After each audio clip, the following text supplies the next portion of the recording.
नमस्कार दोस्तों। आज के इस एक्सप्लेनर में हम एक बहुत ही जबरदस्त और हाईली टेक्निकल टॉपिक पर डीप डाइव करने वाले हैं, the architecture of web framework, जिसे ध्यान से देखने पर WFF वेब भी कहा जाता है।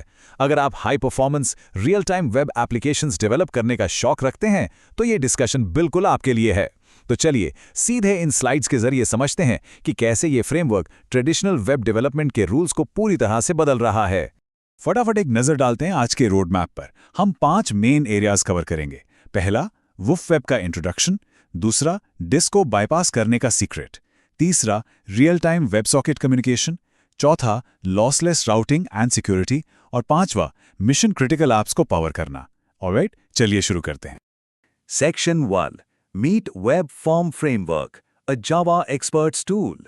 अगर हम इनके ऑफिशियल डॉक्यूमेंटेशन को देखें तो एक बहुत ही बोल्ड स्टेटमेंट दिखता है, web is the best one. I mean literally यही लिखा है। पर सवाल ये है कि आखिर फ्रेमवर्क क्रिएटर्स के पास इतना कॉन्फिडेंस आया कहाँ से? इसका रीजन इसकी आर्किटेक्चर में छुपा है, जो स्पेशली एक्सट्रीम कंप्यूटिंग एनवायरनमेंट्स को हैंडल करने के लिए बनाई गई है। देखिए, ये फ्रेमवर्क हर किसी नॉर्मल वेबसाइट के लिए नहीं है।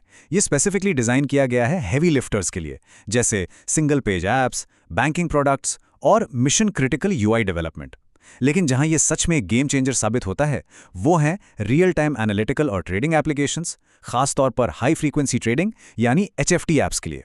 जहां 1 मिलीसेकंड का डिले भी बड़ा फर्क ला सकता है, वहां ये फ्रेमवर्क एक्सेप्शनल थ्रूपुट डिलीवर करता है। तो ये मैजिक होता कैसे है? एक कॉन्सेप्ट है, ऑब्जेक्ट ओरिएंटेड HTML। इस अप्रोच में डेवलपर्स को अलग से HTML या CSS फाइल्स हैंडल करने की जरूरत ही नहीं होती। एक्चुअली स्क्रैच दैट, सब कुछ डायरेक्टली सर्वर से डायनामिकली जनरेट होता है, वो भी प्योर जावा कोड का यूज करके। इसका सीधा सा मतलब है कि डेवलपर्स को यूजर इंटरफेस जनरेशन पर बिना किसी कॉम्प्रोमाइज के एब्सोल्यूट कंट्रोल मिलता है। अब आते हैं इसके सबसे बड़े परफॉर्मेंस सीक्रेट पर, bypassing the disk. Normal web apps में होता क्या है? HTTP ओवरहेड्स होते हैं और ऑपरेशंस डिस्क रीड/राइट पर हेविली डिपेंड करते हैं। मतलब आपकी एप्लीकेशन की स्पीड अल्टीमेटली आपके SSD की स्पीड तक लिमिट हो जाती है। पर वेब ऐप ये डिस्क IO को पूरी तरह से एलिमिनेट कर देता है। इसकी जगह ये इन मेमोरी लॉजिकल ऑपरेशंस और वेब सॉकेट बाइडायरेक्शनल कम्युनिकेशन पर रिलाई करता है। रिजल्ट, एक्सट्रीमली लो लेटेंसी और हाई थ्रूपुट।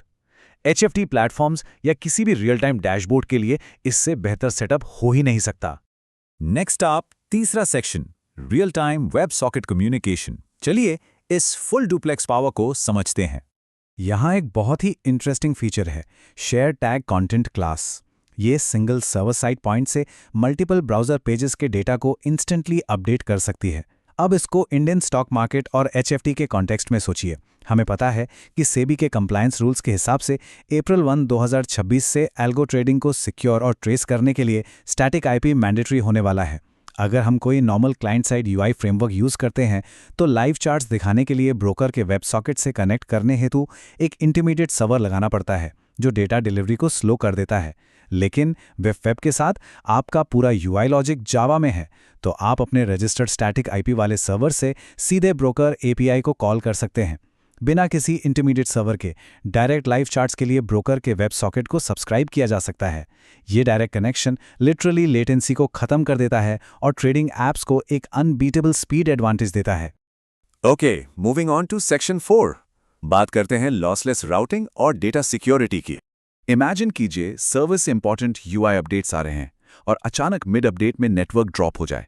किसी ट्रेडिंग ऐप में ये काफी डिजास्ट्रस हो सकता है ना? पर वेब वर्जन 12 में एक बहुत ही स्मार्ट फॉलबैक सिस्टम है। जैसे ही फ्रेमवर्क को पेलोड लॉस डिटेक्ट होता है, वो आपको कोई टूटा-फूटा UI दिखाने के बजाय ऑटोमैटिकली एक फॉलबैक जावास्क्रिप्ट एग्जीक्यूट करता है। इससे पेज सीमलेसली रीलोड या रीसिंक हो जाता है। बेसिकली आपका डेटा हर सिचुएशन में एकदम इंटैक्ट और एक्यूरेट रहता है। और अगर हम राउटिंग की बात करें तो व्यू वेब का व्हेन URI मेथड ओवरहेड्स को और भी ड्रास्टिकली कट डाउन कर देता है। पूरा पेज बार बार रिलोड करने की जगह ये सिर्फ रिक्वायर्ड UI पार्ट्स को इन मेमोरी डायनामिकली स्वैप कर देता है। इससे यूजर्स को परफेक्टली सिंगल पेज एप्लीकेशन वाली स्पीड मिलती है, पर एक सॉलिड सर्वर साइड रेंडरिंग के फायदों के साथ। अब इतनी इंसेन स्पीड और परफॉर्मेंस देखने के बाद दिमाग में एक बहुत ऑब्वियस सवाल आना चाहिए, आखिर वेब इतना सिक्योर क्यों है कि बैंकिंग और फाइनेंशियल सेक्टर्स इस पर आग बंद करके ट्रस्ट करते हैं? इसका आंसर बहुत ही लॉजिकल है। पहली बात, पूरा का पूरा UI logic strictly server side पर सेफ रखा जाता है। क्लाइंट के ब्राउज़र तक कोई सेंसिटिव बिजनेस लॉजिक पहुंचता ही नहीं। दूसरा, क्लाइंट और सर्वर के बीच की कम्युनिकेशन सिर्फ सिक्योर वेब सॉकेट यानी WSS के थ्रू होती है। क्योंकि डेटा पूरी तरह एन्क्रिप्टेड रहता है और लॉजिक हाइड होता है, इसमें man in the middle attacks के खिलाफ एक इनहेरेंट प्रोटेक्शन मिलती है। फाइनेंशियल डेटा के लिए ये एब्सोल्यूट परफेक्शन है। एंड फाइनली हमारे आखिरी सेक्शन पर आते हैं, पावरिंग मिशन क्रिटिकल एप्स। इस फ्रेमवर्क में प्रैक्टिकली हर चीज ऑप्टिमाइज्ड है। इन पार्सर फीचर्स को ही देख लीजिए। इनमें जेसन मैप और जेसन लिस्ट हैं, जो दुनिया के सबसे एफिशिएंट पार्सिंग एल्गोरिदम्स का यूज करते हैं। फिर आता है पैरेलल स्ट्रीम्स, जो मैसिव स्ट्रिंग्स को लाइटनिंग फास्ट बिल्ड करता है। और सबसे जरूरी, total thread safety. Heavy multi threading loads के अंडर भी आपकी एप्लीकेशन स्टेबल रहती है। जब आप हाई फ्रीक्वेंसी डेटा को कंटिन्यूअसली प्रोसेस कर रहे हों, तो ऐसी रोबस्ट पार्सिंग कैपेबिलिटी सच में इनवैल्यूएबल बन जाती हैं।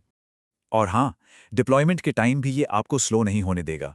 वेब ग्रालवियम के साथ नेटिव एग्जीक्यूटेबल इमेजेस बिल्ड करने को फुल्ली सपोर्ट करता है। इसका सीधा सा मतलब है वर्चुअली जीरो स्टार्टअप टाइम और एक drastically reduced memory footprint. Modern scalable cloud deployments और माइक्रो सर्विसेज आर्किटेक्चर के लिए ये एक बहुत बड़ा एडवांटेज है दोस्तों। तो इन सभी बातों को एक साथ जोड़कर देखते हैं। Zero disk IO, lossless web sockets, SEBI rules के लिए एकदम परफेक्ट सर्वर साइड आर्किटेक्चर और ग्रालवीएम की इनक्रेडिबल स्पीड। इन सभी पावरफुल एलिमेंट्स और प्योर जावा एफिशिएंसी के साथ अब एक ही सवाल बचता है, ऐसी कौन सी अनस्टॉपेबल रियल टाइम एप्लीकेशन है जो आगे बिल्ड की जा सकती है? वेब की आर्किटेक्चर क्लियरली ये प्रूव करती है कि पॉसिबिलिटीज लिटरली लिमिटलेस हैं। तो दोस्तों, इस एक्सप्लेनर में मेरे साथ जुड़ने के लिए आप सभी का बहुत शुक्रिया। मुझे पूरी उम्मीद है कि इन स्लाइड्स के जरिए इस टेक को समझने में आपको मजा आया होगा। Keep exploring and keep building.